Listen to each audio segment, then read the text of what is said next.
இந்த வீடியோவை பார்க்க வந்த அனைத்து உறவுகளுக்கும் என் மனமார்ந்த நன்றிகள். இன்றைக்கி நம்ம பார்க்க போகிறது அப்பளம் துவையல் தாங்க பண்ண போகிறோம்.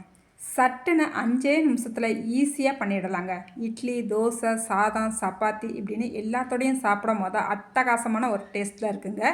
இந்த சட்னி செய்கிறதுமே ரொம்ப ரொம்ப ஈஸிங்க. சரி வாங்க, டேஸ்ட்டான இந்த சட்னி எப்படி செய்யலான்னு சட்டுன்னு பார்த்துடலாம். இப்போ நான் 4 அப்பளம் எடுத்து வச்சுருக்கேங்க. இப்போ ஒரு கடாயில் எண்ணெயை ஹீட் பண்ணிக்கிட்டு அப்பளத்தை கொஞ்சம் கலர் மாறாமல் நல்லா பொரித்து எடுத்துக்கலாங்க. அடுப்பை மிதமான தீயிலேயே வச்சுக்கலாம். எண்ணெய் நல்லா சூடான பிறகு மிதமான தீயில் வச்சுக்கிட்டேவும் அப்பளத்தை நல்லா பொரித்து எடுத்துக்கலாங்க.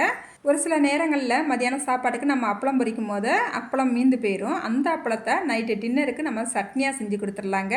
அவ்வளோ டேஸ்ட்டாக இருக்கும், எல்லாருமே விரும்பி சாப்பிடுவாங்க. இப்போ நம்ம அப்பளத்தை நல்லா பொரித்து எடுத்துக்கிட்டாச்சு. இப்போ 2 சில்லு அளவு தேங்காய் சில்லு எடுத்துகிட்டு அதை நல்லா பொடிசாக கட் பண்ணிவிட்டு ஒரு மிக்சி ஜாருக்கு மாற்றிட்டு கொஞ்சம் கொரகொரப்பாக அடித்து எடுத்துகிட்டு வந்திருக்கேன். நீங்கள் தேங்காய் துருவலாக சேர்க்குறதா இருந்தால் அப்படியே நீங்கள் சேர்த்துக்கலாம். இப்போ காரத்துக்கு 3 வத்தல் சேர்த்துருக்கேங்க. ஒரு சின்ன நெல்லிக்காய் சைஸ் மட்டும் புளி சேர்த்துக்கலாம். அதுக்கப்புறமா ஒரு 12 சின்ன வெங்காயம் சேர்த்துக்கலாங்க.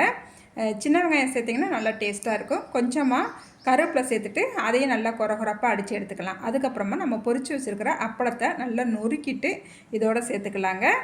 இப்போ நான் வீடியோவுக்கு காட்டுறதுக்காண்டி இந்த மாதிரி நொறுக்கிட்டு வீடியோவில் நான் காட்டிக்கிறேன். நீங்கள் அப்பளம் பொரிச்சிட்டு உடனே கூட நொறுக்கிக்கலாம், இல்லை முதைய அப்பளத்தை கட் பண்ணிவிட்டு கூட நம்ம பொரித்து எடுத்துக்கலாம். இப்போ மிக்சி ஜாருக்கு அப்பளத்தை மாற்றிக்கிட்டாச்சு.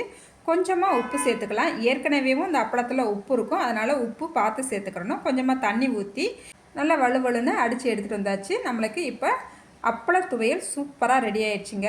இந்த அப்பள துவையலை நல்லா சுட சுட சாதத்தோடு பிசைஞ்சு சாப்பிடும் போது அட்டகாசமாக இருக்கும். அதே போல் இன்றைக்கி காலையில் எங்கள் வீட்டில் சப்பாத்தி, நல்லா சுட சுட சப்பாத்தியோட இந்த அப்பள துவையல் வச்சு தான் சாப்பிட்டோம். ரொம்பவே டேஸ்ட்டு சூப்பராக இருந்துச்சுங்க. இன்றைக்கி எங்கள் வீட்டில் சப்பாத்திக்கு அப்பள துவையலும் பீர்க்கங்காய் கிரேவியும் பண்ணியிருந்தேன். என்னோடய பொண்ணு வந்து பீர்க்கங்காய் கிரேவி வேண்டாம், நான் அப்பள துவையலை மட்டும் வச்சு சாப்பிட போகிறேன், டேஸ்ட்டு சூப்பராக இருக்குன்னு இந்த துவையலை மட்டும் வச்சு சாப்பிட்டாங்க. இந்த துவையலை பெரியவங்கலேருந்து சின்னவங்க வரைக்கும் எல்லாருக்குமே ரொம்ப ரொம்ப பிடிக்குங்க. டேஸ்ட்டு அந்த அளவுக்கு சூப்பராக இருக்குங்க. இது செய்கிறதுமே 5 நிமிஷத்தில் சட்டுன்னு செஞ்சிடலாம்.